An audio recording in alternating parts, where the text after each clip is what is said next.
Good morning, Jeff, and welcome to Between the Lines. It's so nice to have you on board. Could we start with you just giving a little bit of a background to your organization, what the Boomerang Association does? Well, thank you for having me. This is a very important issue, and Boomerang, along with the Total Environment Centre, has been looking at incineration, waste to energy for some years. Boomerang was started in about 2003, 2004 with 10 member group allies, and now it's 55 groups. Wow. Both national, state, local groups. And we've campaigned broadly on the issue of zero waste, more prominently campaigning for the container refund scheme, which you're about to get in Victoria.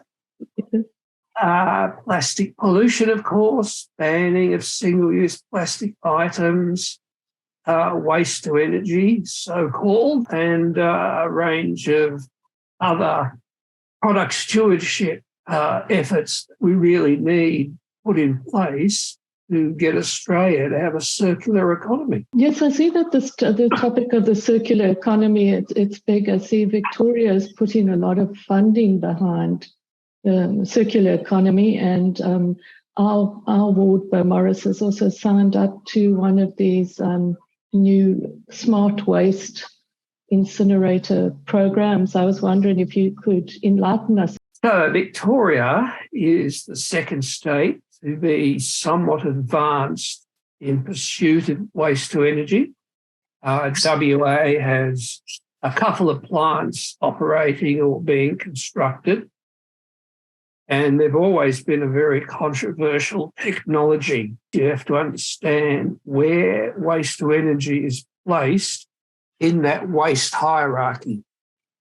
So it's obviously not avoiding waste. It's in fact not recycling of waste in the traditional hierarchy.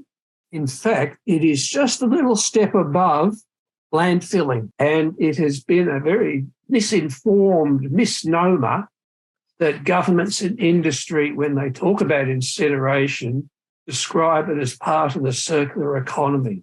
It is not. Europe, which has had a far longer history with incineration, that's now falling out of favour, particularly after the EU put in place its very detailed circular economy policy. And there are some jurisdictions that are moving to shut down waste to energy. So they recognise that fundamentally it's not the way forward if you want a circular economy. The other very serious problem, and it retards the effort to get to a circular economy, is that when you build an incinerator, you're investing hundreds and hundreds of millions of dollars. And the people who are investing, the bankers or the corporations, want to be assured that they're going to get their money back over a long term. And as you've found in Victoria, councils are being asked to sign 20 and 25-year long-term contracts. And they're effectively being asked to underwrite the finances of that incinerator. And because it's part of a long-term contract, then you can't divert what potentially recyclable resources into a higher level of processing and into the circular economy. So it cannibalizes a whole lot of resources, a whole lot of materials that over the next 5, 10, 25 years, you're going to want to divert into much higher and better recycling. Jeff, it seems to me that there's been so many bad news stories about recycling recently, and the smart waste technology seems to be so good. You know, they're saying that what they're doing is they're capturing the exhaust and ash, and then that can be put back into as fertilizer. And so it sounds like such a good idea. Look, there are broadly two different types of waste-to-energy technology. There's anaerobic digestion, which, yes, you can convert into fertiliser and produce methane. That's the most benign form, and that's generally acceptable. The type of technology they're talking about for Victoria, and in fact around Australia, to take in hundreds and hundreds and thousands of tons every year is a thermal technology. And that's the technology that produces toxic emissions. That's the technology that produces the ash, as you mentioned, which is highly contaminated and has to be disposed or captured in some way. And in addition, it also produces greenhouse gases. So once you talk about the thermal technologies, and there are a whole variety of high temperature efforts. There are some more recent efforts where there's chemical treatment. Product is still a one-off plug of energy. You know, once it's finished, it's gone. It's not a circular effort of returning those resources again and again into the economy and being reprocessed into new products. So, you know, the industry and government, by using that term smart or circular economy, completely misbranding what's being put forward by the Southern Metropolitan Council and, for that matter, the government. Given the extent of the waste problem, what would be a solution that wouldn't damage the environment but would help us? Yes, well, that's a very real question, that we're running out of landfill space. Developing new landfills is not a particularly popular activity for councils or government. I would say that if your only choices were incineration and landfill, I'd say landfill is preferable. There's some time in the future you might be able to go back and extract that material for some reprocessing instead of just burning it off and that's the end of it. Having said that, there's no doubt that over the next 7 years in Australia, we have a very critical challenge to put in place higher value recycling and reprocessing facilities. If we don't, certainly the strength to the arm of the incineration industry will be greatly enhanced, because we will have a problem where to put the waste. So the alternatives are quite clearly much better collection systems. Currently, curbside produces difficult to recycle waste because it can get contaminated and the value of that material is quite low. Then there's the sorting process so that you can sort it into clean streams and that enhances its higher value use. But most importantly, and this was demonstrated in the red cycle collapse, we have to have a market for the material that's collected. You know, the incinerator people say, well, we have a market for the energy we produce. But when you talk to the collection and sorting facilities who are producing high quality material from our waste, you need a market for it. And red cycle collapsed because they had to keep storing, as you found in Victoria with all these secret storage sites of soft plastics. They had to keep storing it, and that eventually became impractical because they couldn't sell it to be used into other materials and other products. So we need government and business to mandate recycled content requirements. All of the current state and federal policies in regard to recycled content are voluntary and, you know, not going to make much difference at all. So we need a complete restructure of how we're dealing with waste. And we can do that over the next 7 years. But if we allow governments to sort of sit back in their chairs and say, don't worry, we've got incinerators, the pressure's off, then they are going to lock up all of that good material that could be made into recycled content and injected back into the circular economy. But they are, of course, faced with this Hobson's dilemma, is no space for landfill in a lot of the suburbs and no really established recycling programs. And also the fact that we're not likely to make huge changes in our lifestyles. I don't know if I'd agree with that. I think that people are very conscious that they want to recycle. It's the most mentioned environmental behaviour that people say they do, and whether people are willing to adjust to different methods of separating their waste is a legitimate question, and it's certainly where the future is.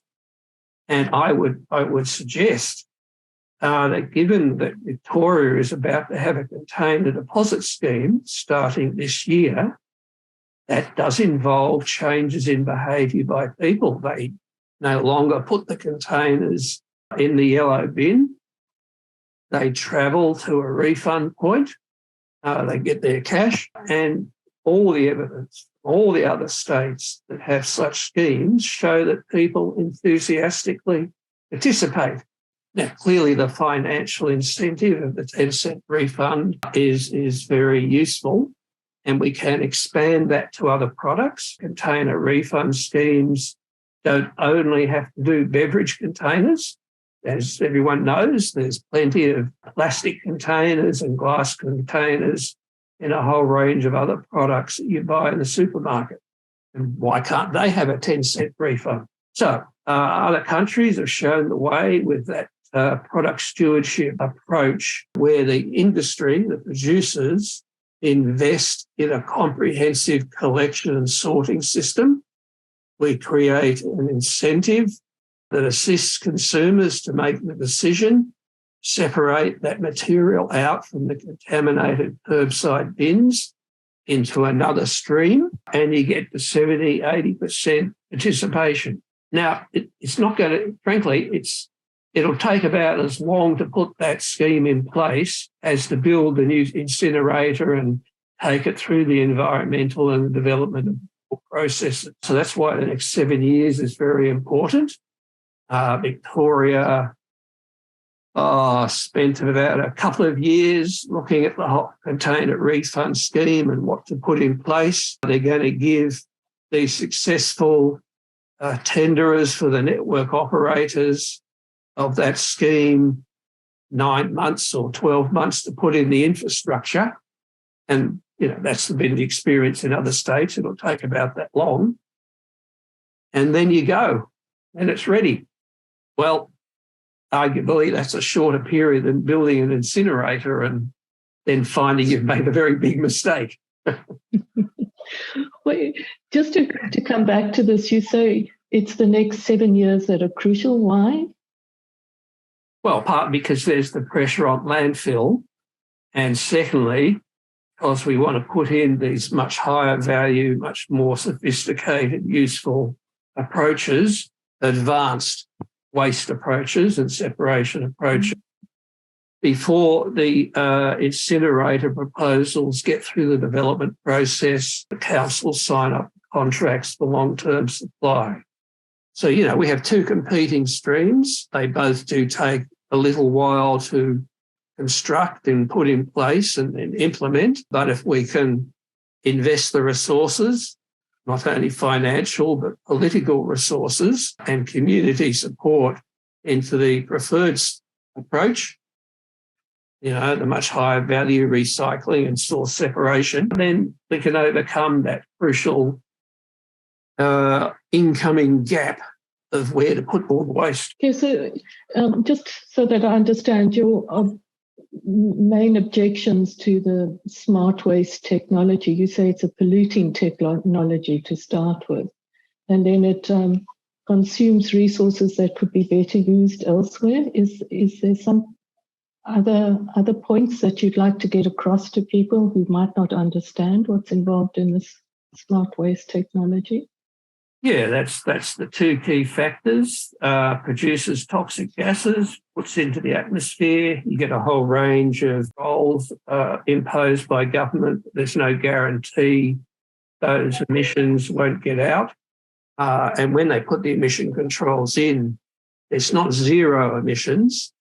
When you read the pollution licenses, they set limits to the emissions. So obviously people in and around the area of the plant are concerned about the impact of those toxic emissions.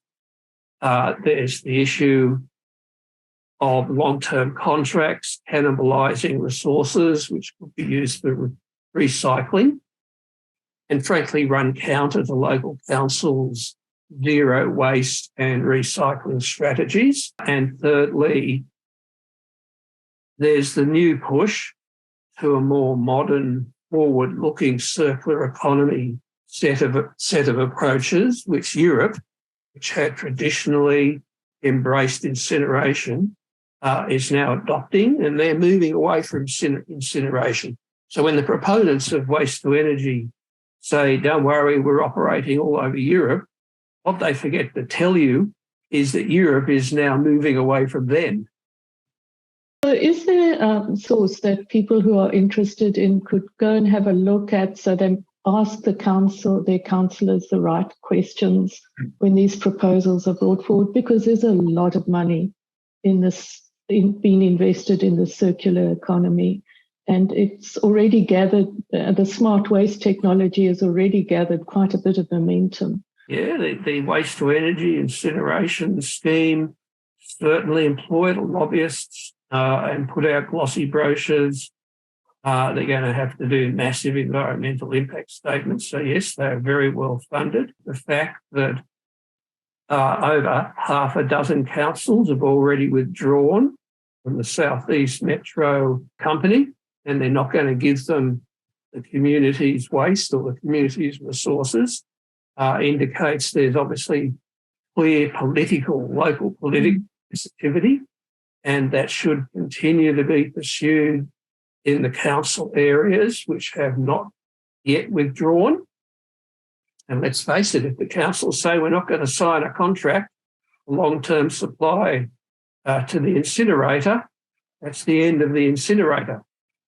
And that'll be a very good thing. The councils and governments already have modernisation funds. There's a national, state, government and business agreement to put several $100 million into reprocessing the material and building new factories to do that. That needs to be extended. It was only a 4-year program under the previous federal government. So we need to push those three funders to continue that program for at least another 4 years.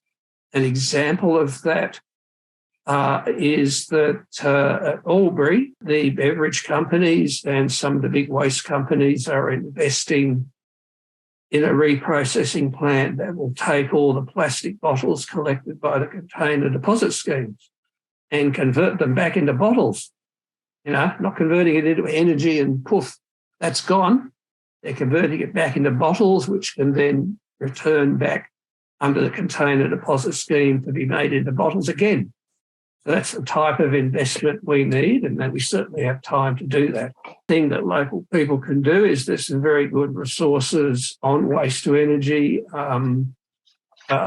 which you can consult. Boomerang and Total Environment Centre are going to be bringing out a major review of all the schemes being proposed in Australia, and that'll have some information on the technology-specific issues that communities need to look at. All of our Lions clubs have, one of their focus is environment. And I know our little clubs are always looking for good projects under the environment banner. What would you recommend a small club could do? Oh, I guess you can continue the flow of information because people do have legitimate questions. One of the projects that Boomerang Alliance does is plastic-free places, where we go into, with usually local or state government funding support, we go into a commercial or recreational precinct and help the cafe owners, the foodware sector, to convert to non-plastic alternatives, or in fact avoiding plastic completely. Some of that task is being taken over by the various bans, which Victoria has just brought in, but there are a whole range of other foodware service practices So the Lions Club, when it runs a function, can certainly ask for a plastic-free food service, and that helps the providers of the food service to understand that it's easy to switch, obviously environmentally desirable to switch, and that creates consumer pressure, which is a very direct signal to the business sector to change. Obviously, at the individual level, but whether you're a consumer or in your household, we do need to keep up the enthusiasm for recycling. I know that the collapse of schemes like the Red Cycle scheme, and people were very active in separating out the soft plastics and then taking them to the supermarkets for recycling. People have been very disappointed by that, but I think that's a blip along the policy road. I think there is, both because Red Cycle has such problems, but because people are so concerned about recycling, that there is a lot of work going on to fix the system. So we need to keep pushing and not, indirectly give a message to government, we don't care about recycling anymore because it doesn't work. Well, it does work if we do it properly, and we're now at a very important stage where governments and businesses have to be forced to do it properly, and they know there's a lot of political and community demand for that. What are you supposed to do with your soft plastics now if you wanted to? I'm sorry, you can either stockpile them at home and the federal government hold all the big supermarkets to get together and sort out the problem, or you can put them in the bin. I mean, I hope most people do that, but there is going to be a solution. It's the political blowback and the community anger at what happened.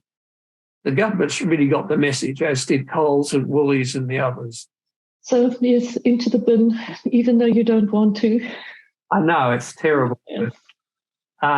But, maintain the rage because there is no solution. Jeff, I mean, aside from congratulations on the container to waste successes that you've had, I know you've been working on that for a long time. Can you tell me what's coming up this year for Boomerang? I've got a number of campaigns on foot. The whole plastic recycling challenge is very prominent because nationally we have targets for 2025 for how much packaging is going to be recycled and how much of the products need to have recycled content. If we don't put in place prescriptions and the systems to achieve that this year, we're going to miss the 2025 target. And I know that's one of the reasons the federal government is looking very closely at revamping the national plastic and national packaging plans. So that's quite a big effort and very important. We're quite concerned about disposable coffee cups becoming more prominent in the litter stream. We've released a policy about how to phase out single-use coffee cups by 2030 and progressively introduce reusables. We're also going to be doing a lot of work on greenwash. You may have seen, or you will see very soon, when governments bring in the ban on lightweight plastic bags, they're often defined by a certain thickness, and the producers of the bags make them slightly thicker, which makes them legal. And then they emblazon on them in big letters, reusable, when in fact they're not. They're just the old single-use thin plastic bags. So we are trying to get the ACCC to stop that greenwash. And we also want to expand plastic-free places in Victoria. We're currently having some discussions with the government. So, yeah, we're going to be fairly busy in 2023. Thank you so much for joining me this morning to talk more about the smart waste technology and the plastic-free programs. I really appreciate your time. Is there anything else message that you really would like to get out? Well, keep in touch with Boomerang. We put out a regular newsletter that gives you all the latest information about what's happening national and state levels. We'll certainly be looking very closely at the implementation of the container deposit scheme in Victoria. I really think that the successful tenderers and how the scheme's going to be rolled out will be announced very soon. We obviously have a new minister after the election, but that's going to be a very exciting time, and you'll get lots of communications and material about it, but it feels really good when you participate and schools participate. Lions Club, of course, can collect the containers and then donate them to charity. And we are talking about thousands of dollars a year you can generate for charities. So, yes, a lot to do. Okay, thank you so much again, Jeff, for your time. Really appreciate it.